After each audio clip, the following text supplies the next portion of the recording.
Recibimos en el piso en estos momentos, tenemos bloque informativo, bloque de información política. Como decíamos, la semana próxima, no este domingo, el otro, tenemos elecciones el día 14 de noviembre y este es el espacio por el que pasan todos los candidatos para que ustedes luego formen sus conclusiones y emitan su voto el día 14. Por ello, recibimos en el piso en el día de hoy a Sergio Barrale, a Jorge Escala y a Germán Casinerio. Nos van a contar de las propuestas de la lista 23 y bueno, la visita de candidatos a diputados y senadores aquí en la ciudad de San Francisco. ¿Cómo les va? Muy buenas tardes. Muy buenas tardes. Bueno, recibimos visitas en San Francisco en el día de hoy. Sí, nos estuvieron visitando nuestros candidatos de la lista nuestra, lista 23. Jorge Escala, que es el primer candidato a diputado, y también estuvo esta mañana y en horas de la tarde también Agustín Spachesi, que es el candidato a senador, pero bueno, tuvo que viajar a Córdoba, se tuvo que volver, así que Jorge quedó solito. Para otro reportaje. Para otro reportaje, entonces, bueno, genial. nos dividimos, parece que somos hay que dos. estar en todos lados, queda la última semana, así que a full me supongo también. Sí. Bueno, los hemos recibido, han realizado justamente una rueda de prensa, consolidan también el espacio aquí en San Francisco. Sí, recibimos dentro del RAID que están haciendo ellos durante por toda la provincia, bueno, los recibimos en San Francisco para mostrar las propuestas liberales para llevar al Congreso de la Nación.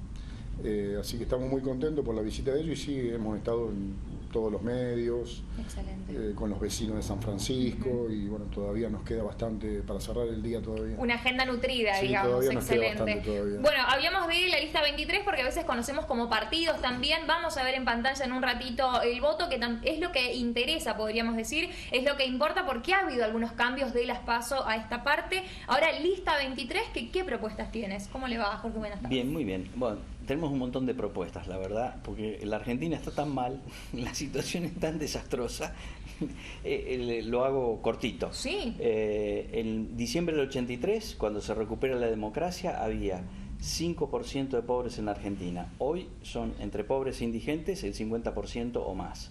Estos son la deuda de la democracia con la Argentina. En 40 años, en menos de 40 años, hemos decuplicado 10 veces más la cantidad de pobres en la República Argentina. Entonces, no es que sea mala la democracia, lo que son malos son los políticos que nos han gobernado sucesivamente. Entonces, claro, estamos llegando a una situación terminal.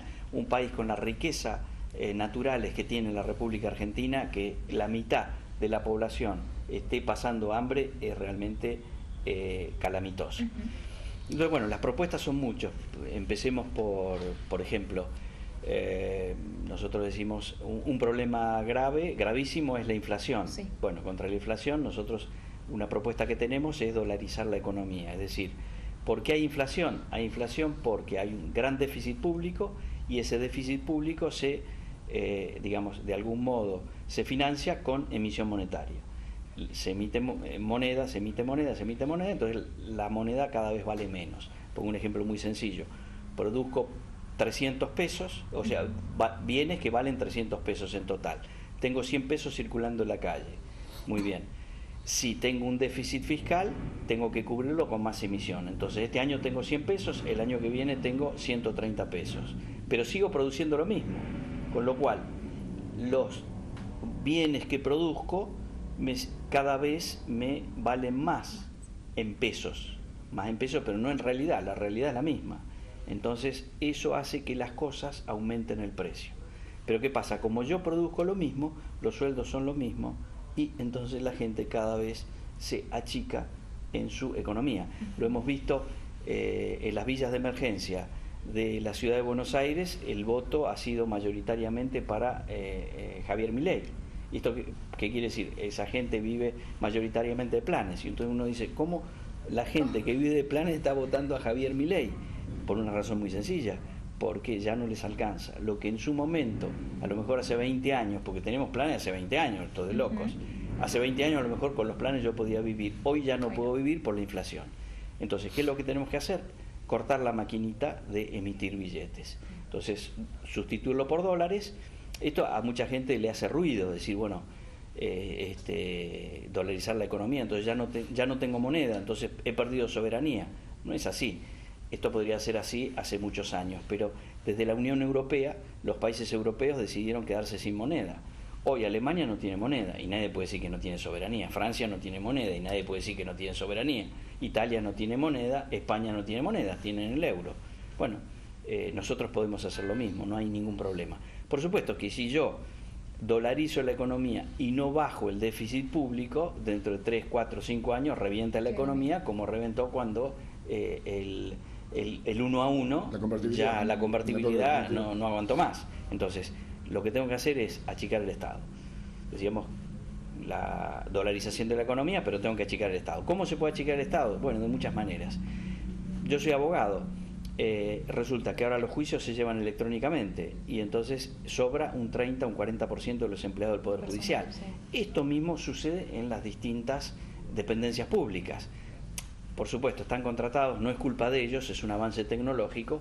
Yo no digo que haya que echarlos a los empleados que hoy están de más por el avance tecnológico, pero lo que tengo que hacer es no cubrir vacantes. Y entonces ahí hasta llegar un momento donde tengo la plantilla que necesito de empleados del Estado. Después hay un montón de organismos inútiles o de persecución ideológica, como puede ser el INADI, como puede ser el NODIO, son de persecución ideológica.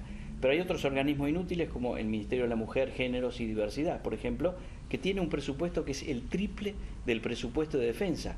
3 veces más que el presupuesto de defensa, un ministerio que no sirve para nada. ¿Y qué pasa? Entonces los chilenos se nos ríen y están ocupando parte del mar territorial argentino porque no tenemos presupuesto de defensa. Entonces, me explico, eliminemos, sí, los organismos inútiles del Estado, eliminémoslo. Se puede chequear el Estado por ese lado.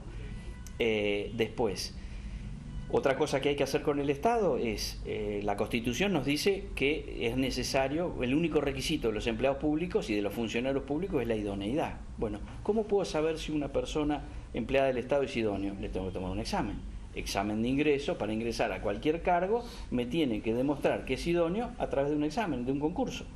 Y además, con el avance tecnológico que hay, cada 5 años tengo que repetir los concursos, porque si no se adaptó a las nuevas condiciones de trabajo, hoy era idóneo, pero dentro de 5 años no va a ser idóneo, y entonces no puede tener ese puesto de trabajo porque es una persona que está entorpeciendo la administración pública y está perjudicando a todo el pueblo argentino. Entonces, los concursos para el ingreso y concursos cada 5 años, y además si me demuestra que se capacitó, puede acceder a un cargo superior. Y si no tiene idoneidad para ningún cargo, y lo puedo despedir, no tengo ningún problema en despedirlo porque no es idóneo para trabajar en el Estado. ¿Me explico? Entonces, esa es otra cuestión. Otro elemento que hay que hacer es una profundísima reforma fiscal. Hoy hay 180 impuestos en la República Argentina a nivel nacional, provincial y municipal. Hay doble y triple imposición.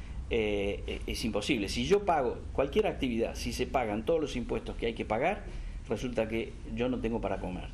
Entonces, ¿esto qué hace? Que haya una parte de la economía que sea informal, que sea en negro, porque es que no se puede. No se puede pagar todos los impuestos. Bueno, pero también tener una parte de la economía en negro es absurdo. ¿Qué es lo que hay que hacer? Hay que sincerar. Simplificar, que haya 2 impuestos municipales, 2 provinciales, 2 nacionales, de fácil recaudación y de fácil control. Y entonces ya está, eliminamos la marginalidad, pero bajamos la carga impositiva. Si yo bajo la carga impositiva, estoy generando probabilidades para invertir. La inversión implica producción e implica generación de trabajo. Entonces, todo esto es un círculo virtuoso que hay que acompañar, que hay que incentivar. Entonces, reforma laboral. Ahora pasamos a otro escalón más, la reforma laboral. Pero todo va de la mano. Todo de la mano, hay que hacerlo todo junto. Entonces, reforma laboral. ¿Y por qué? Queremos generar 1 millón de empleos rápidamente. Y hoy se puede generar en la Argentina 1 millón de empleos rápidamente con una medida que es eliminar la indemnización por despido. Eliminarla para el futuro. Yo no puedo quitarle los derechos adquiridos a los trabajadores en relación de dependencias actuales, pero para el futuro yo elimino la indemnización por despido. Eliminarla, mejor dicho, es sustituirla por un sistema que es parecido al sistema de la construcción, que funciona con un fondo de desempleo que funciona hace décadas en la Argentina con un éxito maravilloso. Entonces, ¿qué hago? 2 meses de indemnización, nada más. La indemnización se reduce a 2 sueldos. Si el trabajador en esos 2 meses consigue trabajo, perfecto, ningún problema, ya tiene los 2 sueldos y engancha con un nuevo trabajo. Mientras tanto va creando un fondo de desempleo. Ese fondo, que es del trabajador, es un aporte mensual, parte del sueldo, digamos, que lo aporta el empresario y parte del sueldo que aporta el trabajador. Con eso se hace un fondo. Ese fondo no es del ANSES, no va al ANSES, porque si va al ANSES desaparece. Es del empleado. Entonces el empleado lo pone a trabajar, gana los intereses y va engrosando el fondo. Cuando lo despiden y no consigue trabajo, tiene el fondo ese para seguir viviendo. Si ese fondo no lo utiliza completamente o no lo utiliza en ningún momento, el día que se jubile, además de la jubilación, tiene ese fondo que es un capital que le va a permitir mejorar sus condiciones de vida en la etapa final de su vida, cuando sabemos que las jubilaciones en general son muy bajas. ¿Me explico? Toda una serie de medidas que son proyectos de ley y que son, digamos, políticas que el Poder Ejecutivo puede, si quiere, implementar. Otra cuestión más que hay que hacer, una reforma previsional, eliminar las jubilaciones de privilegio, por ejemplo. Es escandaloso lo que sucedió con la vicepresidenta de la República, que suma pensión, jubilación, sueldo, una reactualización de millones de pesos de una jubilación que no percibió, etcétera, etcétera. Todo de privilegio. Este es escandaloso, digamos. Y además en 4 días se lo resolvieron, cuando a cualquier persona para hacer un reajuste de sus aportes, de sus saberes jubilatorios, le lleva 7 años. Acá en 4 días lo resolvieron.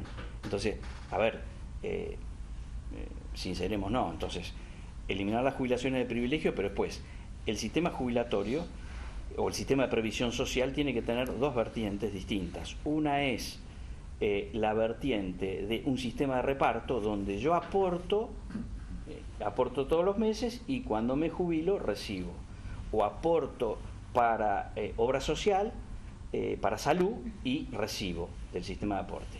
Hay otras personas que no han aportado y que están recibiendo. Los que están recibiendo no pueden sacarle dinero a los que han aportado, porque están perjudicando a personas que han puesto dinero para poder recibirlo después. Entonces, para eso tendría que haber otro sistema donde el Estado crea un fondo.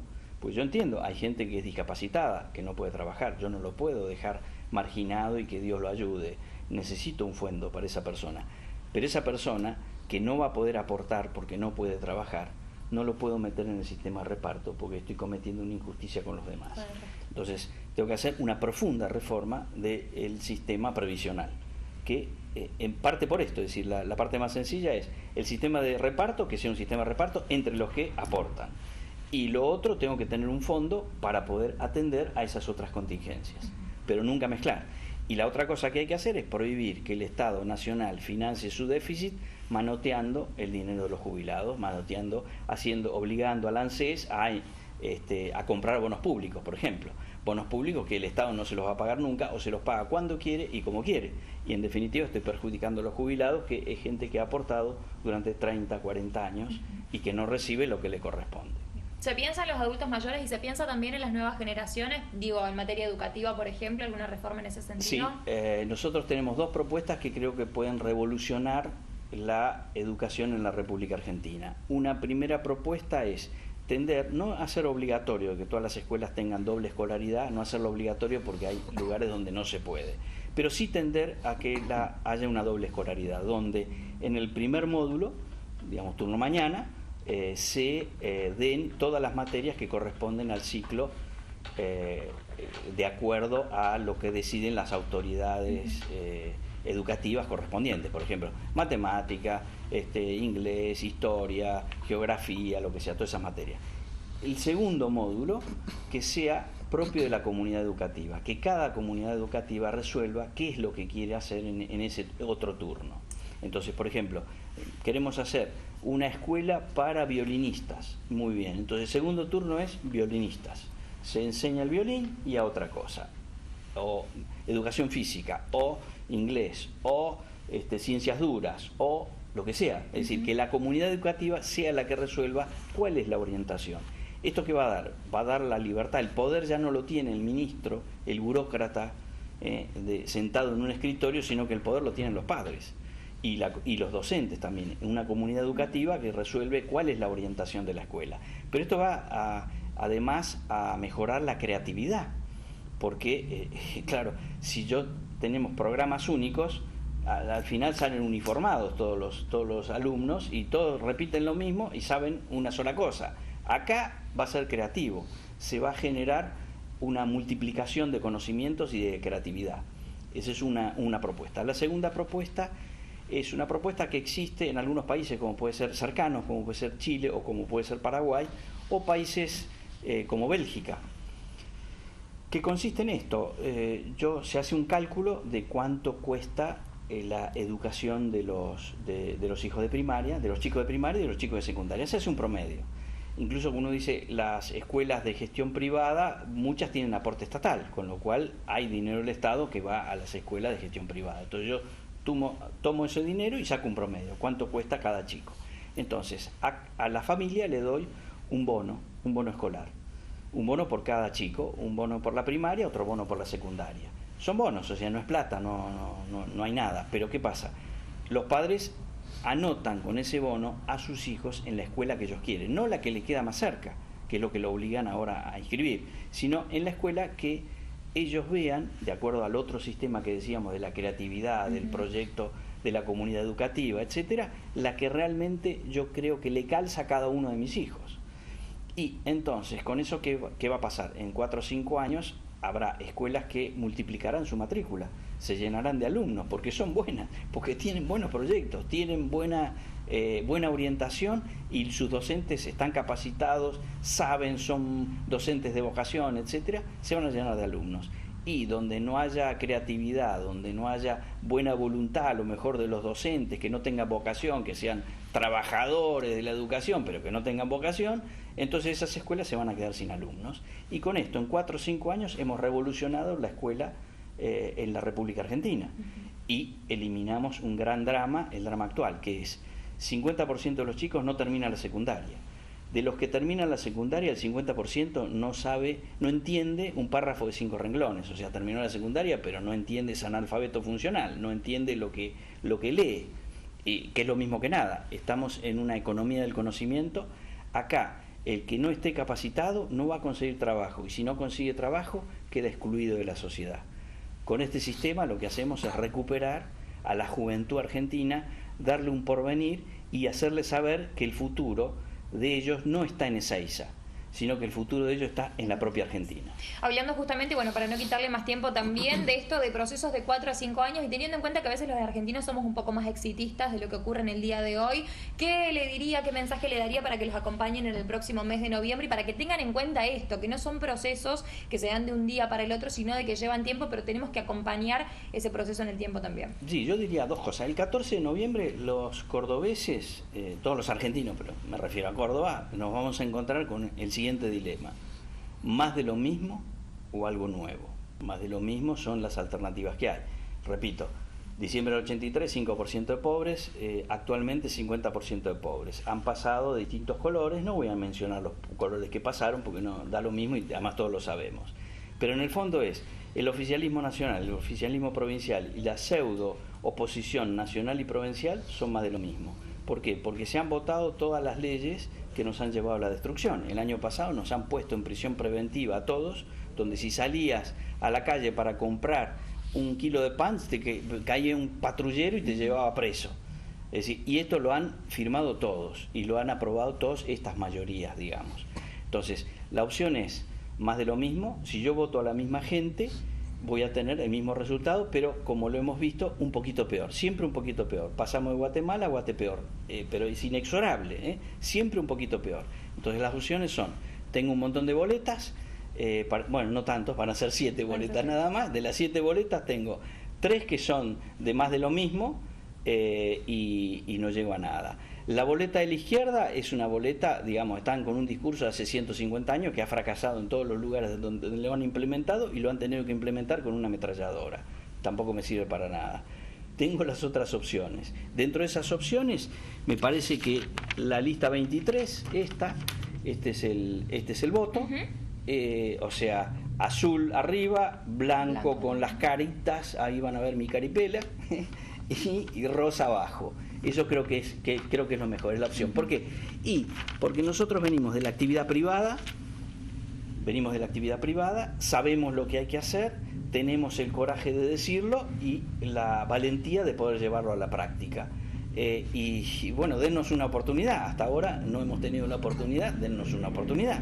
Y si no, bueno, voten lo mismo y después no se quejen. Por favor, no se quejen, no tienen derecho a quejarse. Excelente, bueno, muchas gracias como siempre por su tiempo, Jorge, por habernos visitado. Germán, Sergio, son de aquí de la ciudad de San Francisco, así que de seguro que vamos a tener un encuentro en alguna oportunidad. Hoy queríamos aprovechar la charla con Jorge.